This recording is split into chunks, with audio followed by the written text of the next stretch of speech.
नमस्कार प्यारे विद्यार्थियों, स्वागत है आप सभी का। आज मैं लेके आया हूँ अर्धवार्षिक परीक्षा 2022-23 कक्षा 11 का अर्थशास्त्र का पेपर। तो स्टूडेंट आप लोगों ने ही इसकी डिमांड करी थी, तो आपकी डिमांड के ऊपर मैं आपको ये पेपर लेके आया हूँ। और इसका भी जो पूर्णांक था वो 70 मार्क्स का था। 3.25 घंटे आपको दिए गए हैं। बहुचयनात्मक यहाँ पे जो प्रश्न दिए गए हैं वो टोटल 12 क्वेश्चन है। रिक्त स्थानों की पूर्ति के लिए जो क्वेश्चन दिए गए हैं वो 6 क्वेश्चन, ये सब मिला के 1-1 मार्क्स के हैं। उसके अलावा अति लघुत्तरात्मक में भी आपको 3 से 12 नंबर के क्वेश्चन दिए गए हैं, तो वो भी सारे 1-1 मार्क्स के। तो स्टूडेंट बिना देर किए हुए आइए पेपर को स्टार्ट करते हैं। और स्टूडेंट आप ही की डिमांड पे थी, तो अधिक से अधिक इस वीडियो को शेयर कीजिए। पहला जो यहाँ पे प्रश्न पूछा जा रहा है वो पूछा जा रहा है, मलमल का सर्वाधिक उत्पादन कहाँ होता है? काठमांडू, दिल्ली, बीजिंग या ढाका में? तो स्टूडेंट इसका जो सही जवाब रहने वाला है वो है ढाका। सेकंड जो आपसे क्वेश्चन पूछा जा रहा है, अर्थव्यवस्था की विभिन्न क्षेत्र। तो आप जानते हैं कृषि क्षेत्र भी अर्थव्यवस्था का क्षेत्र है, औद्योगिक क्षेत्र जो है वो भी अर्थव्यवस्था का ही क्षेत्र है, सेवा क्षेत्र जो है वो भी अर्थव्यवस्था का है। तो इसका आंसर जो रहने वाला है वो है उपयुक्त सभी। इसके बाद आपसे जो प्रश्न पूछा जा रहा है वो पूछा जा रहा है, भारत में आर्थिक संकट किस वर्ष में उत्पन्न हुआ था? तो भारत में आर्थिक संकट सन 1991 में उत्पन्न हुआ था। तो स्टूडेंट इसका सही जवाब है स। नेक्स्ट क्वेश्चन आपसे पूछा जा रहा है, मनरेगा अधिनियम भारत की संसद में कब पारित हुआ था? तो मनरेगा अधिनियम भारत की संसद में सन 2005 में पारित हुआ था। इसके बाद आपसे पूछा जा रहा है, भारत की प्रशासन व्यवस्था में शामिल है। भारत की प्रशासन व्यवस्था में केंद्र सरकार, स्थानीय निकाय और राज्य सरकार सभी शामिल होते हैं। तो स्टूडेंट इसका जो सही आंसर है वो है द। स्टूडेंट नेक्स्ट क्वेश्चन जो आपसे पूछा जा रहा है वो पूछा जा रहा है, सांसद आदर्श ग्राम योजना कब शुरू हुई थी? तो सांसद आदर्श ग्राम योजना 2014 में प्रारंभ हुई थी।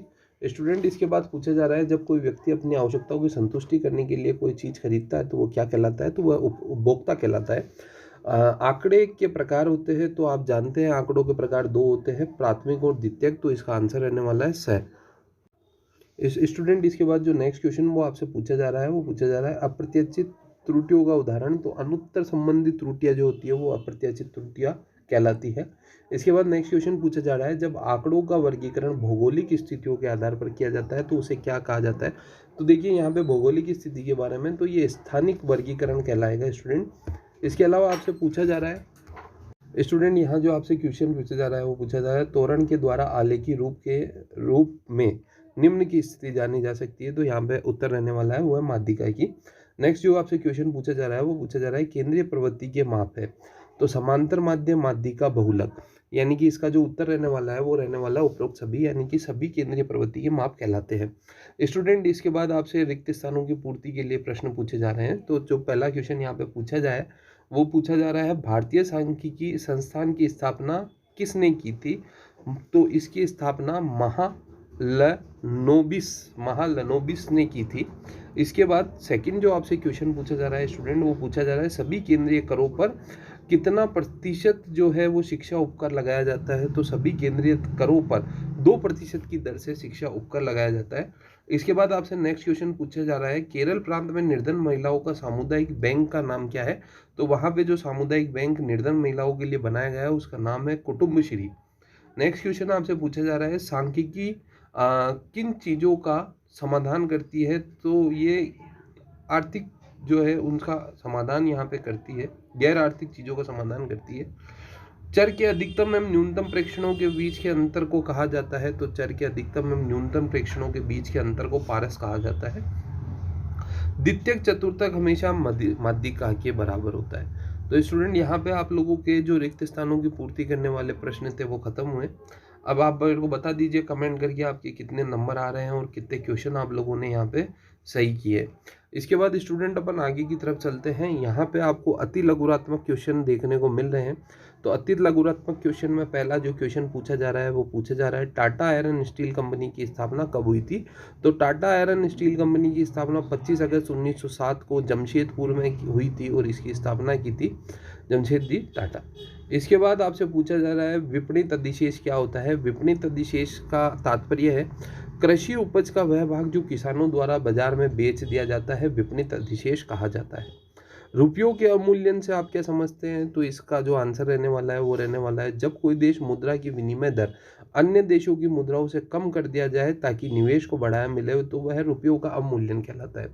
कैलोरी के आधार पर निर्धनता की पहचान, तो जब किसी व्यक्ति को 2100 और 2400 से कम कैलोरी प्राप्त होती है तो वो निर्दंड माना जाता है। नाबार्ड का पूरा नाम यहाँ पे लिखने के लिए आपसे पूछा गया है, तो नाबार्ड का जो पूरा नाम रहने वाला है दोस्तों वो रहने वाला है राष्ट्रीय कृषि और ग्रामीण विकास बैंक। इसके बाद आपसे पूछा जा रहा है आधुनिक अर्थशास्त्र के प्रवर्तक का नाम बताइए, तो एडम स्मिथ जो है वो आधुनिक अर्थशास्त्र के प्रवर्तक है। एक आदर्श प्रश्नावली के कोई 2 गुण बताइए, तो इसका आप कमेंट करके मुझे उत्तर जरूर दीजिए।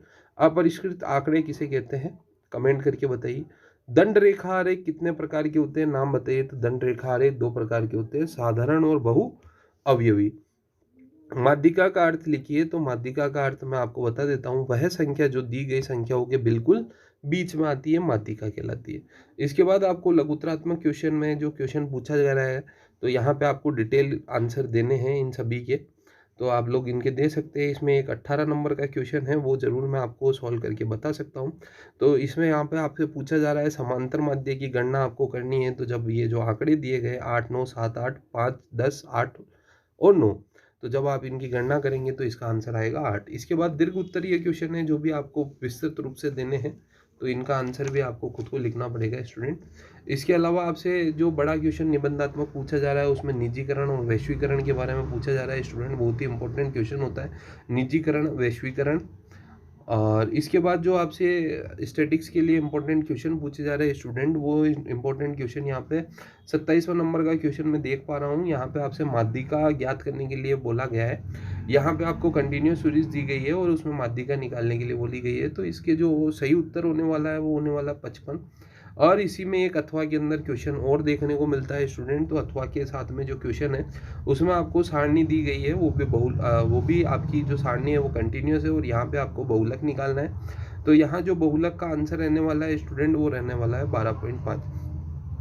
तो स्टूडेंट ये था पूरा कक्षा 11 की अर्धवार्षिक परीक्षा 2022-23 का संपूर्ण हल, जो कि इस वीडियो के माध्यम से मैंने आप लोगों तक पहुंचा है। अगर आपको अच्छा लगे तो कमेंट करके ज़रूर बताइएगा और ये ज़रूर बताइए आपके कितने नंबर इस पेपर में आ रहे हैं। और इसी प्रकार की नई वीडियो के लिए बने रहिए हमारे चैनल के साथ। तब तक चैनल को आप सब्सक्राइब कीजिए, वीडियो को लाइक कीजिए और शेयर कीजिए अपने दोस्तों के साथ। धन्यवाद।